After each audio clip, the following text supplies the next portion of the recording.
Si Veronica Lynn, na ipinanganak noong 1973, ay ang pangalawang anak sa kanilang pamilya at may isang nakatatandang kapatid na babae na ang pangalan ay Christina. Mula sa murang edad, si Veronica ay may malalim na interes sa kulturang East Asian. Nagtrabaho siya sa ilang Chinese na restaurant sa Gothenburg. Noong 1996, sa edad na 23, nagpunta siya sa China upang mag-aral ng Chinese habang nagtatrabaho ng part-time sa pagtuturo ng English. Sa panahong ito, nakilala niya si Lin Yu, isang lalaking 10 taon, ang tanda sa kanya na estudyante rin sa kanyang klase sa English. Sa paglipas ng panahon, nagkaroon sila ng romantikong relasyon. Bago magpasko ng 1997, si Veronica, na nasa China pa rin, ay nagpadala ng sulat sa kanyang pamilya na nagsasabing siya'y nahulog ang loob sa isang charismatic at maimpluwensyang lalaki sa China. At tila mas malalim ang pagmamahal ni Veronica kay Lin Yu kaysa ang pagmamahal ni Lin Yu sa kanya. Noong 1998, matapos ang kanyang pag-aaral sa abroad, bumalik si Veronica sa Gothenburg at nadiskubre niyang siya'y buntis. Ibinahagi niya ang balita kay Lin Yu na unang nagulat ngunit nagpa siya na maging responsable. Nagpunta si Lin Yu sa Sweden upang pakasalan si Veronica. Inayos ng pamilya ni Veronica ang pagpaparehistro ng kasal sa City Hall. Ang kanilang relasyon ay inilalarawan bilang isang romantikong cross-border love story. Ngunit sa katotohanan, kilala si Lin Yu bilang isang babaero at kung hindi dahil sa pagbubuntis, malamang na hindi niya pinakasalan si Veronica. Ayon kay Lin Yu, batay sa mga kaugalian sa China, hindi katanggap-tanggap ang magkaroon ng anak ng hindi kasal. Sinabi ni Lin Yu, "Sa simula, talagang gusto ko si Veronica, pero sa paglipas ng panahon, napansin ko ang kanyang mga kapintasan. Si Veronica ay masyadong emosyonal at padalus-dalos. Napag-usapan na namin ang kasal, pero hindi kailanman nagkaroon ng huling desisyon. Sa kabila nito, nagkaroon ng mag-asawa ng maikling panahon ng kaligayahan pagkatapos ng kanilang kasal. Sa tuwing bumabalik si Lin Yu sa Sweden, nagdadala siya ng mga regalo para sa mga magulang ni Veronica, mula sa mga maselang Chinese porcelain hanggang sa mga eleganteng leather jacket. Gayunpaman, ang mahabang panahon ng pagkakalayo ay unti-unting nakasira ng kanilang relasyon. Nang ipinanganak ang kanilang anak na si Marcus noong Hunyo 1999, wala sa ospital si Lin Yu. Pagkatapos, bumalik si Veronica sa bahay ng kanyang mga magulang kasama si Marcus. Kasama ng kanyang mga magulang, namuhay si Veronica ng simple. Tuwing umaga, dinadala niya si Marcus sa daycare at pagkatapos ay pumupunta sa kanyang mga klase. Pagkatapos ng klase, umuuwi siya upang alagaan ang kanyang mga magulang at anak. Karaniwan siyang umuuwi bandang 3:00 o 4:00 ng hapon. Nagpapadala si Lin Yu ng humigit kumulang 10,000 Swedish krona, nakatumbas ng mga $900, buwan-buwan upang suportahan si Veronica at si Marcus.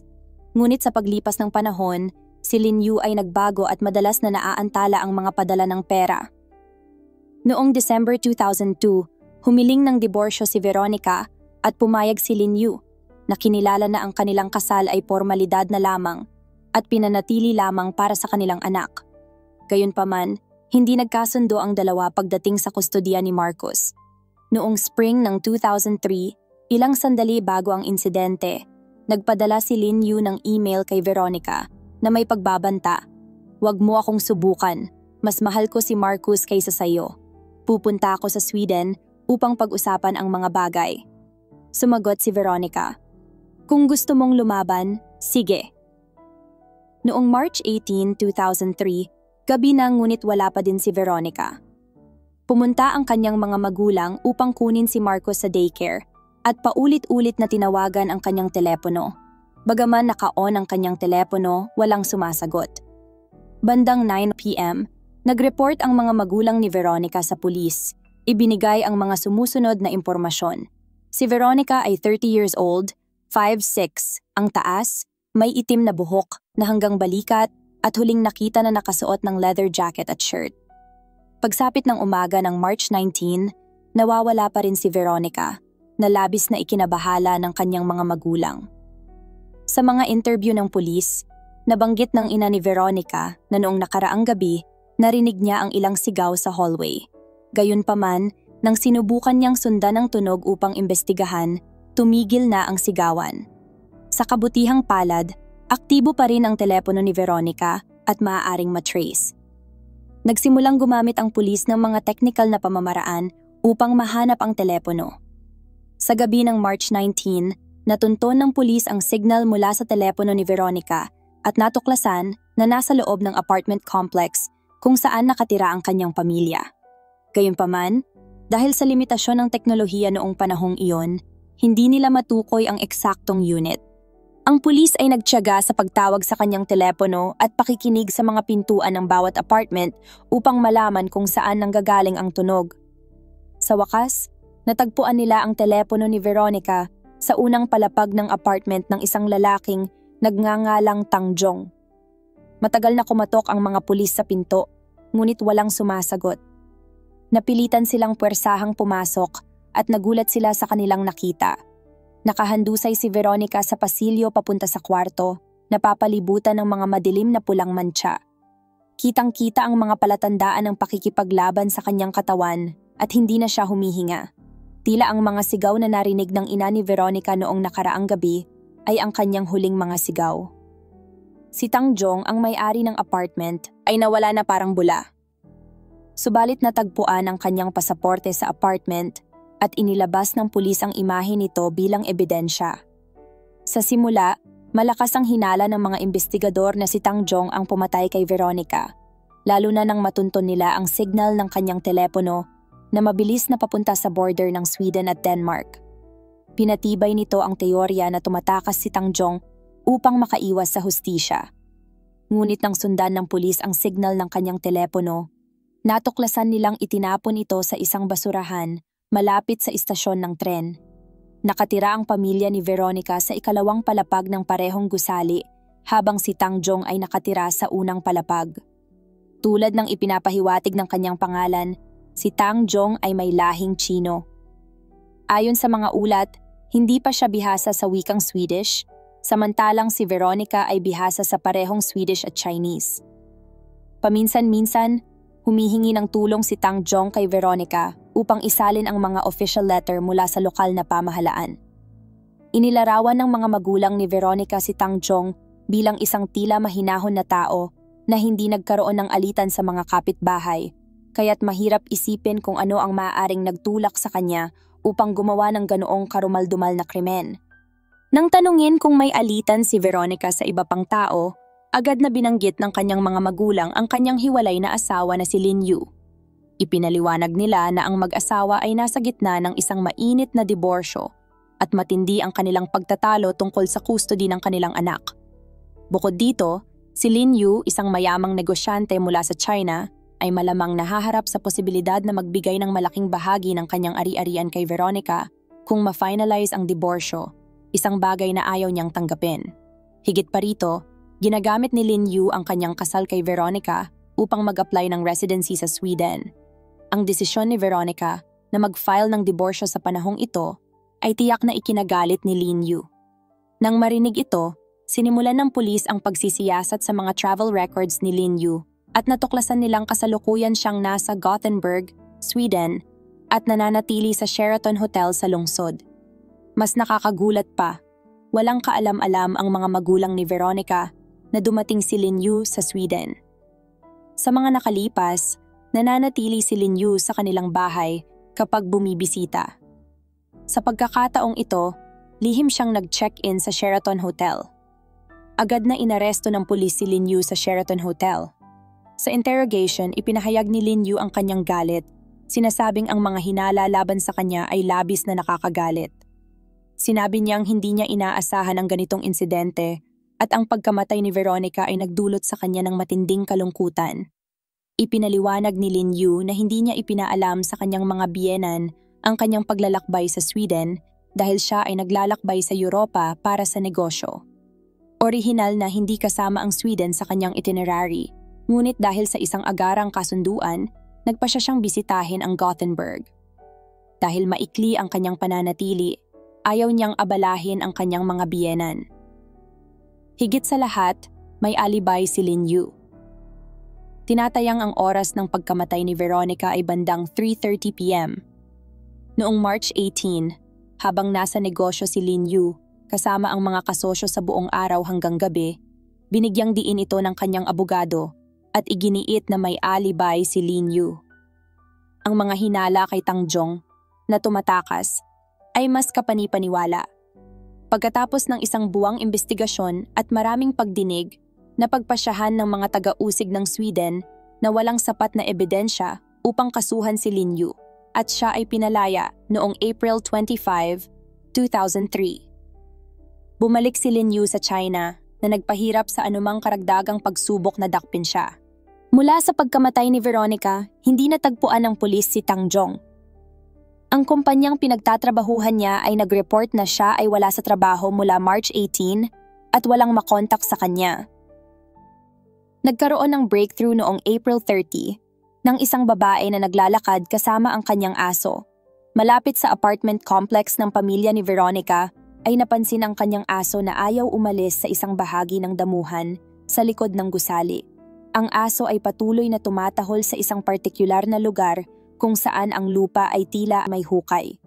Agad na nakipag-ugnayan ang babae sa pulisya at pagdating ng mga opisyal, hinukay nila ang ilalim ng damuhan at natagpuan ang nabubulok na katawan ni Tang Jong. Lumalabas na hindi siya tumakas upang makaiwas sa hustisya, ngunit siya mismo ay naging biktima din.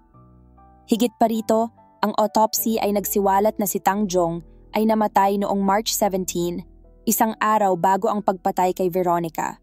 Ibig sabihin, hindi siya maaaring maging suspect sa pagpatay kay Veronica. Muling sinuri ng pulis ang apartment ni Tang Jong, ang crime scene kay Veronica, at nagsagawa ng forensic testing. Ang mga resulta ay nagpakita na ang pulang mantsa sa crime scene ay naglalaman ng DNA mula sa tatlong individual, kina Veronica, Tang Jong, at isang hindi kilalang lalaki.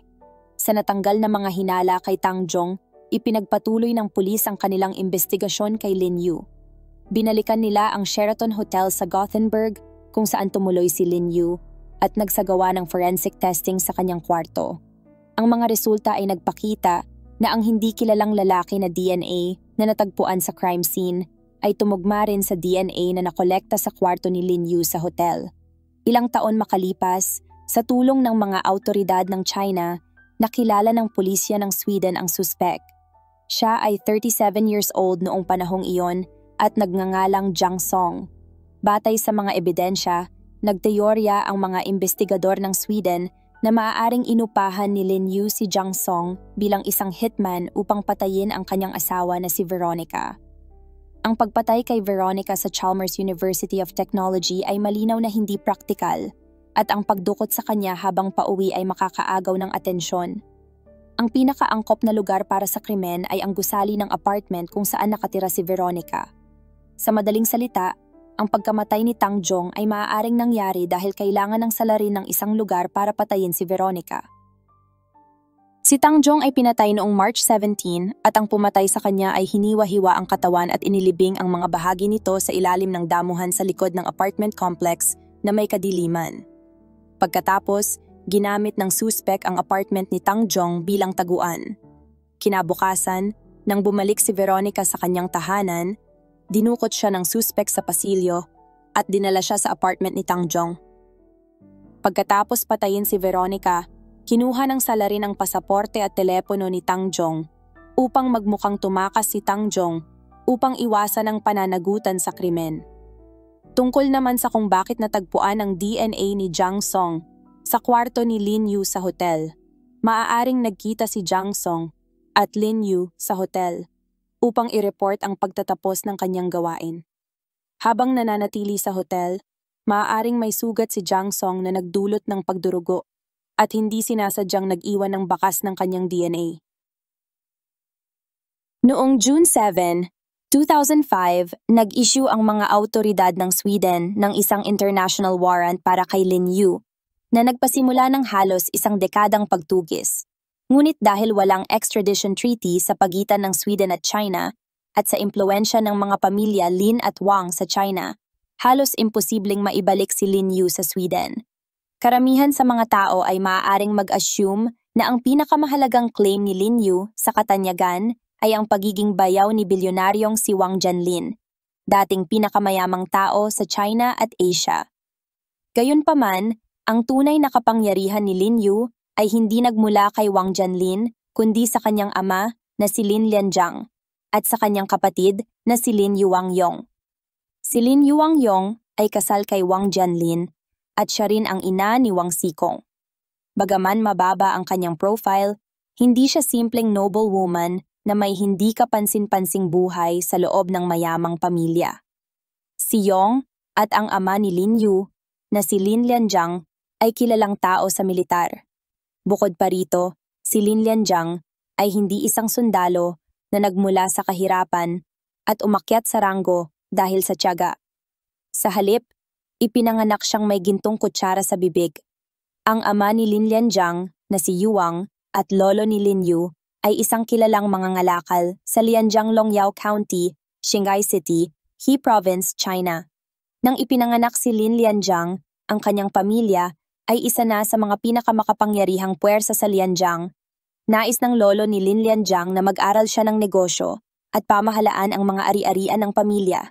Ngunit matibay ang determinasyon ni Lin Lianjiang na magpatuloy sa isang karera sa militar. Sa kalaunan, namana ni Yong ang kakayahan sa negosyo ng kanyang lolo. Noong 1994, itinatag niya ang Linshare Investment Group, isang malawak na kumpanya na may interes sa konstruksyon, food services, at entertainment. Noong March 2014, sumali si Yong sa board of directors ng Wanda Group. Kumalat ang mga chismis sa social media ng China na noong hinarap ng Wanda ang isang krisis sa utang noong 2017, nag-ambag si Yong ng 200 bilyong yuan upang iligtas ang kumpanya. Noong 2005, pagkatapos maglabas ng international warrant ang pulis ng Sweden para kay Lin Yu, sinimulan nila ang mga hakbang upang maglakbay sa Dalian, China upang mangalap ng karagdagang ebidensya. Sa paglalakbay na ito, nakipagkita ang mga awtoridad ng Sweden sa personal assistant ni Lin Yu na si Lin Ling. Si Lin Ling ang naging responsable sa pag-book ng flight ni Lin Yu patungong Sweden at pag-aayos ng kanyang itineraryo habang siya ay naroon. Hinala ng pulisya ng Sweden na maaaring alam ni Lin Ling ang tunay na dahilan ng paglalakbay ni Lin Yu sa Sweden. Hinimok nila siyang magbahagi ng anumang kaugnay na impormasyon at binalaan siya na maaaring maging delikado ang kanyang sitwasyon. Gayunpaman, tila walang pakialam si Lin Ling sa kanilang mga babala at hindi handang makipagtulungan sa investigasyon. Ilang taon ang nakalipas, naging pangalawang asawa ni Lin Yu si Lin Ling na walang kaalam-alam na siya ay papasok sa pintuan ng kamatayan. Noong February 2014, isang gumagamit na pangalang Uncle Bluebeard ang nagpost ng isang artikulo na pinamagatang "Even the wealthy face risks. My sister died on Koh Samui Island, Thailand" sa Tiana Forum na agad na nagkaroon ng malawakang atensyon. Kahit na natanggal ang orihinal na post, nanatili ang mga screenshot nito online. Inilarawan ng may akda kung paano ang kapatid, na napakaganda, ay ikinasal sa isa sa pinakamayamang tao sa China sa loob ng higit 15 taon. Ang post ay nag-aakusa na ang kapatid ay sinakal hanggang sa mamatay ng kanyang asawa sa ibang bansa at itinapon sa swimming pool upang magmukhang aksidente sa pagkalunod. Ang asawa ay di umano'y inaresto ng pulis sa ibang bansa at kalaunan ay nagbayad ng malaking halaga upang makalaya sa piyansa. Tinukoy ng artikulo ang asawa bilang L at sinabing kontrolado niya ang lahat ng mga ari-arian ng kanyang asawa. Minsan, bumili ang kapatid ng isang apartment para sa kanyang mga magulang na nakarehistro sa kanyang pangalan. Subalit pagkatapos ng kanyang kamatayan, di umano'y pinalitan ni L ang mga kandado ng apartment na nag-iwan sa kanyang mga magulang na walang matutuluyan. Bagaman hindi tahasang pinangalanan ng artikulo ang sinuman, ang mga gumagamit ng internet na may kasanayan ay patuloy na naghahanap ng mas maraming detalye. Natuklasan ang isang ulat ng media sa Thailand noong 2013 na nagsiwalat na ang isang babaeng Chino na nagngangalang Lin Ling ay nalunod sa isang villa sa Koh Samui Island, Thailand. Ipinahayag ng pamilya ni Lin Ling ang kanilang mga hinala tungkol sa kanyang pagkamatay. Naniniwala silang pinatay siya ng kanyang asawa na si Lin Yu. Ayon sa mga kaugnay na ulat, si Lin Yu at Lin Ling ay nagpunta sa kanilang pribadong villa sa Koh Samui Island para sa isang bakasyon noong January 2013. Noong umaga ng January 18, nagmamadaling hinanap ni Lin Yu ang pamunuan ng villa. Sinasabing nalunod ang kanyang asawa sa swimming pool noong nakaraang gabi. Ipinaliwanag niya na maaga siyang natulog at natagpuan ang kanyang asawa na lumulutang sa pool nang magising siya kinaumagahan. Agad na inalerto ng mga tauhan ng villa ang lokal na pulisya na dumating at natagpuan si Lin Yu na hawak ang malamig na katawan ng kanyang asawa sa tabi ng pool.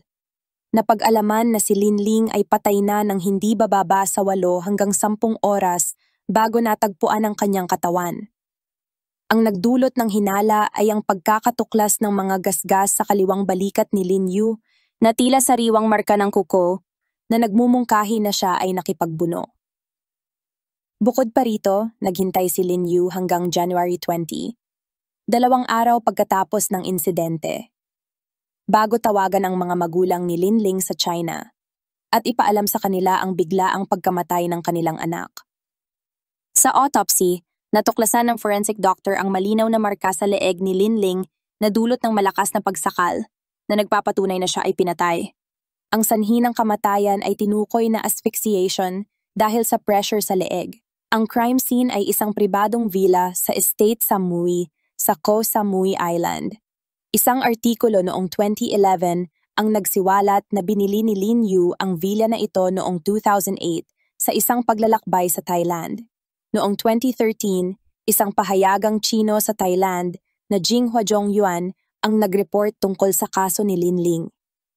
Gayunpaman, dahil sa malaking impluwensya ng mga pamilya Lin at Wang noong panahong iyon, lahat ng pangalan sa mga artikulo ay pinalitan ng mga pseudonym. Si Lin Ling ay tinukoy bilang Julie at ang kanyang kapatid na nagsulat ng post sa Weibo na nabanggit kanina ay naka-anonymous. Kalaunan, ibinahagi ng bayaw ni Lin Ling ang higit pang mga detalye tungkol sa mga pangyayari online. Ipinaliwanag niya na si Lin Ling ay napakalapit sa kanyang mga magulang at bilang bunsong anak, siya ay labis na minahal ng mga ito mula pagkabata. Saan man siya magpunta, palaging tinatawagan o mini-message ni Lin Ling ang kanyang mga magulang araw-araw. Gayunpaman, simula noong January 18, hindi na makontak ng mga magulang ni Lin Ling ang kanilang anak. Hanggang noong January 20 nang makatanggap sila ng tawag mula kay Lin Yu.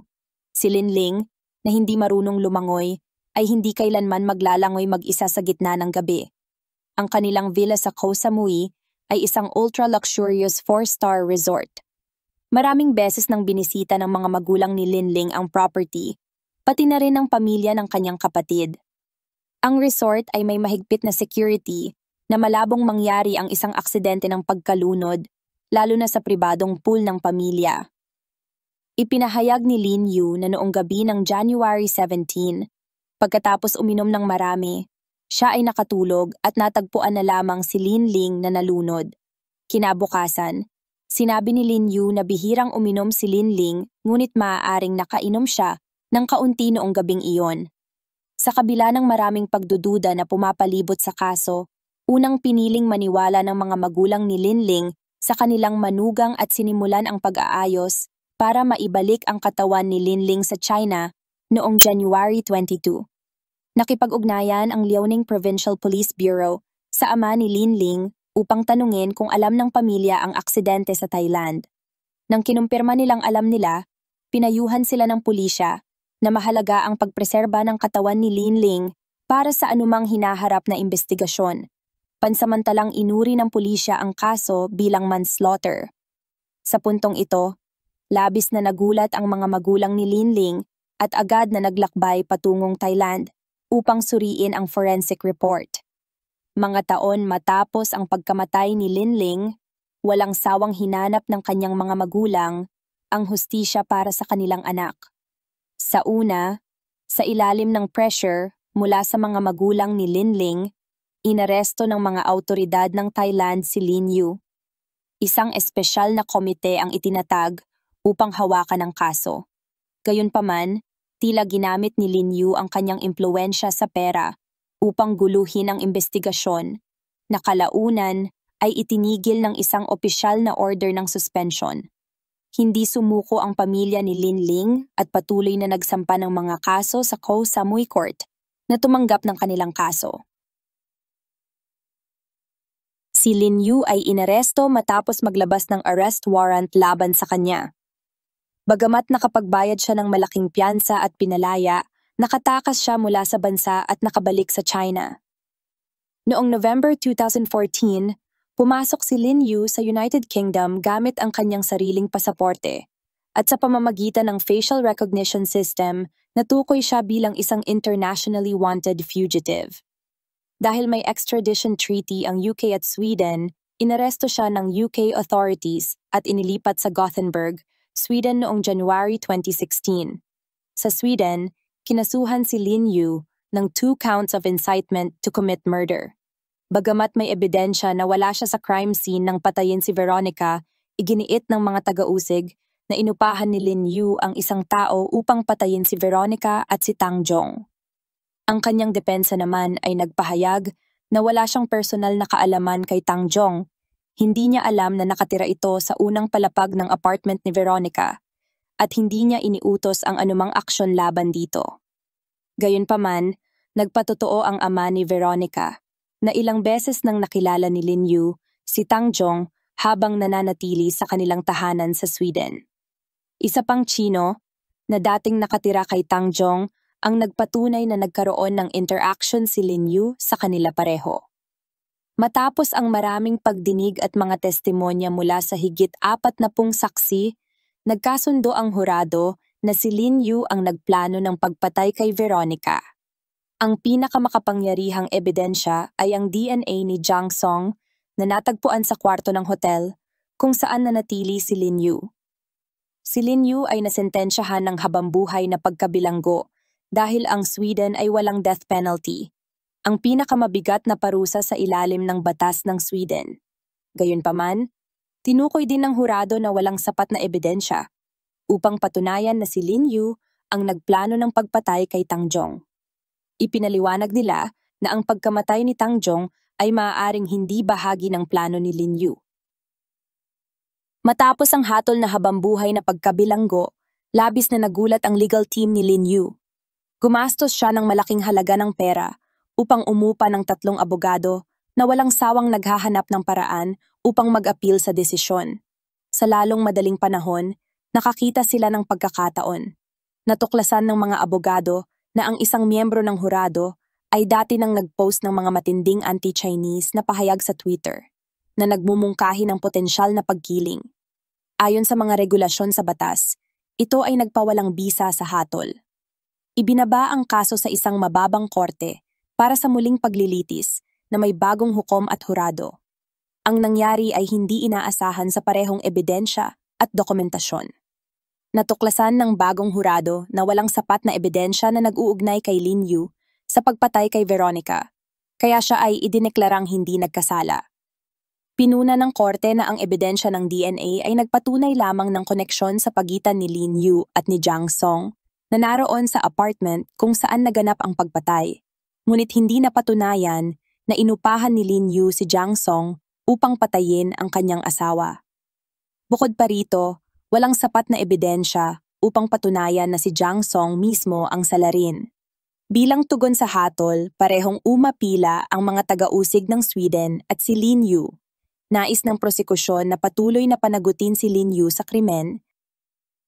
Samantalang ang dahilan ni Lin Yu para mag-appeal ay ikinagulat ng marami. Matapos ideklara na hindi nagkasala, ini-award sa kanya ng korte ang 4.1 milyong Swedish krona upang mabayaran ang kanyang mga legal na gastos. Subalit iginiit ni Lin Yu na hindi sapat ang halagang ito. Ayon sa kanya, ang kanyang legal team ay nag-upa ng mga investigador at isinalin ang mga dokumento ng investigasyon sa Chinese na nagtaas ng kabuuang gastos sa legal at investigatibong bayarin sa hindi bababa sa 7.5 milyong Swedish krona. Sa kabila ng mga apila, walang karagdagang aksyon ang ginawa dahil mabilis na bumalik si Lin Yu sa China. Inaasahan si Lin Yu na manatili sa bansa habang siya ay may piyansa. Gayunpaman, nakatakas siya at nagawang makabalik sa China na nagdulot ng paglabag sa mga kondisyon ng piyansa. Dahil dito, Siya ay naging wanted person ng mga awtoridad at isang arrest warrant ang inilabas laban sa kanya.